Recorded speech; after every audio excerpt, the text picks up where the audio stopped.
Sebagian besar dari kita mungkin sepakat jika lolos ke Piala Dunia emang jadi mimpi terbesar bagi publik tanah air saat ini.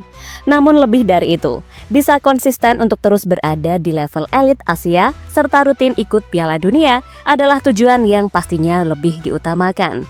Itulah mengapa Pak Erick selaku Ketua PSSI ingin menciptakan sebuah pondasi yang berguna untuk jangka panjang. Namun untuk waktu dekat ini, lolos ke Piala Dunia 2026 adalah prioritas utama.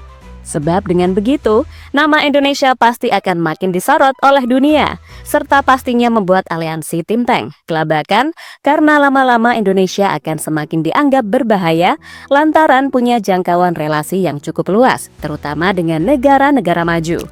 Dan kini aliansi Tim Tank makin waspada setelah secara mengejutkan Indonesia mampu bersaing di grup C dan lolos ke babak round 4. Karena dengan segala perkembangan yang ada, jelas Indonesia bakal jadi salah satu ancaman yang begitu nyata.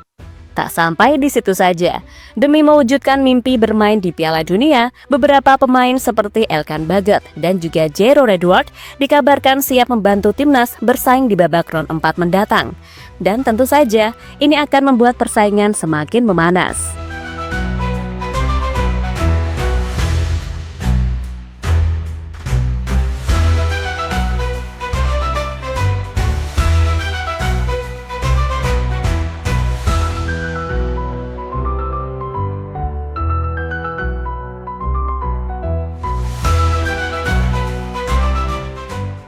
Ya, jika kita ingat-ingat lagi, di depan wartawan dari media Italia, Corriere dello Sport, Pak Erick menyampaikan soal proyek ambisius untuk sepak bola Indonesia dalam 20 tahun ke depan.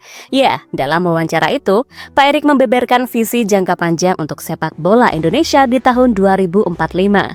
Di mana beliau sangat ingin Indonesia bisa bersaing di top level Asia dan konsisten bersaing di Piala Dunia.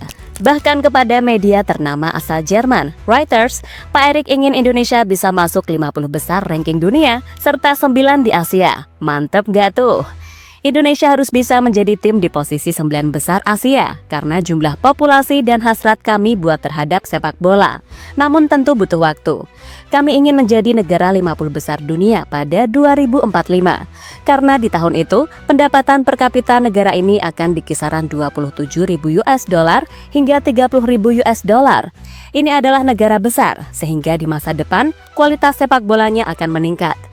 Banyak yang bilang Indonesia sebagai macan yang sedang tidur. Itulah mengapa kami membuat program untuk menjadi lebih baik. Dukungan pemerintah sangat penting, bantuan swasta juga sama pentingnya. Dan tentu federasi, tegas Pak Erick. Ya, pada dasarnya, apa yang disampaikan Pak Erick tentu nggak mungkin asal bicara. Dan pelan-pelan dia memberikan bukti setelah timnas lolos ke babak round 4 kualifikasi Piala Dunia 2026 usai finish di peringkat 4 grup C dengan catatan 12 poin.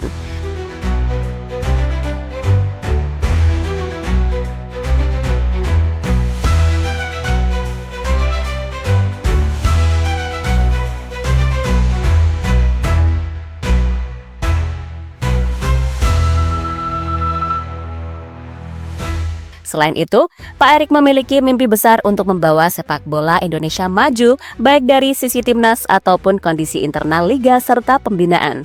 Maka dari itu, beragam kerjasama pun dilakukan dengan negara-negara besar di Asia maupun Eropa. Dikutip dari akun Instagram beliau, kepada jurnalis dari media Korea Selatan Best 11, PSSI akan terus belajar untuk meningkatkan kualitas dari segala aspek. Maka dari itu, tujuannya jelas, agar kedepannya Indonesia bisa bersaing dengan raksasa Asia dan negara-negara di Eropa. Nah, setelah sebelumnya sudah berhasil menjalin kerjasama dengan Federasi Sepak Bola Jepang atau JFA, kemudian Federasi Sepak Bola Jerman atau DFB, dan juga Federasi Sepak Bola Belanda atau KNVB. Pak Erick mengatakan kalau setelah ini PSSI akan menjalin kerjasama dengan Federasi Sepak Bola Korea Selatan atau KFA. Harapannya jelas, dengan berbagai kerjasama yang dilakukan, PSSI ingin membangun fondasi yang kuat di dalam manajemen dan terus mendorong sepak bola di level grassroots untuk masa depan sepak bola Indonesia yang lebih baik. Dan harapannya, dengan langkah-langkah yang ini, kedepannya kita bisa melihat Garuda terbang tinggi hingga panggung dunia, yaitu Piala Dunia dan Olimpiade.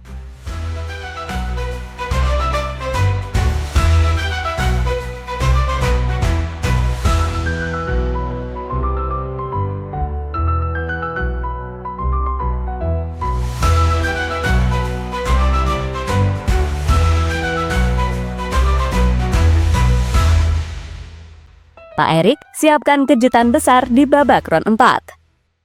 Sementara itu, demi bisa bersaing di babak round 4, terutama mengembalikan kepercayaan diri para pemain usai kena bantai timnas Jepang di laga pamungkas. Pak Erik langsung bergerak cepat, di mana menurut sejumlah laporan, beberapa pemain baru sudah disiapkan. Salah satunya adalah Jairo Redwold, yang beberapa waktu lalu sempat kenceng banget rumornya gabung skuad Garuda. Selain Jairo Redwold, Elkan Bagot juga dikabarkan siap comeback ke skuad Garuda.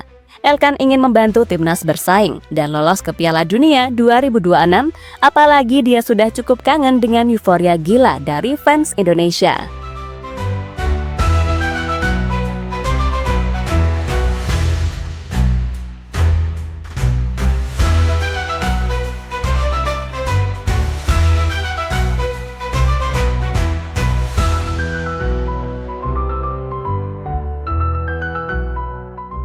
Tim Teng takut dengan manuver gila dari PSSI. Di sisi lain, melihat sikon yang ada, tentu saja membuat aliansi Tim Teng kini beneran dibuat cemas dengan manuver PSSI yang makin kesini makin kenceng.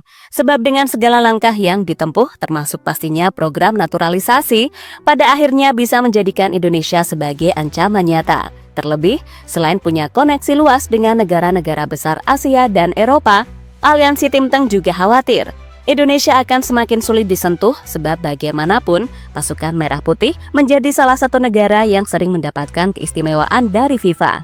Contoh paling nyata, ya berdirinya kantor FIFA satu-satunya di Asia yang terletak di Jakarta. Nah, dalam hal ini udah pasti yang paling tantrum siapa? Ya abang-abang dari Bahrain dan Qatar. Gak tahu kenapa ini negara asli deh beneran jadi rival baru loh buat Indonesia. Tapi nggak apa-apa, biar seru. Toh biasanya kita rival-rivalan sama Malaysia, Vietnam, kini rival kita bener-bener sudah next level, yakni Bahrain. Ini Mimin ngomonginnya rival dalam konteks persaingan sepak bola yang positif loh ya, jangan disalah artiin. Tapi kan Bahrain nggak lolos round 4 bang. Ingat, tim Timur Tengah nggak cuma Bahrain yang suka bermain uang, masih ada Qatar dan juga Arab Saudi. Maka dari itu, kita wajib waspada saat satu grup dengan mereka di babak round 4 mendatang. Terutama Qatar yang emang ngeselin banget ketika bertemu Indonesia. Dan Mimin masih nggak bisa move on dengan kartu merah goib Ivar Jenner di Piala Asia kemarin.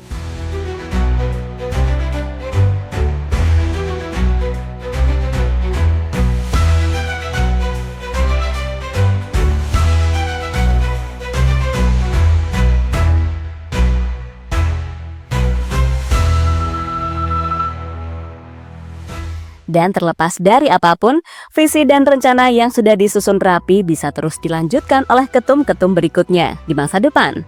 Jangan sampai semuanya terbuang sia-sia cuma karena kepentingan perut pribadi. Dan untuk target terdekat, ya mudah-mudahan bisa lolos ke Piala Dunia 2026. Karena biar bagaimanapun, perjalanan kita sudah sejauh ini. Kok rasanya eman-eman banget kalau nggak dimanfaatkan sebaik mungkin.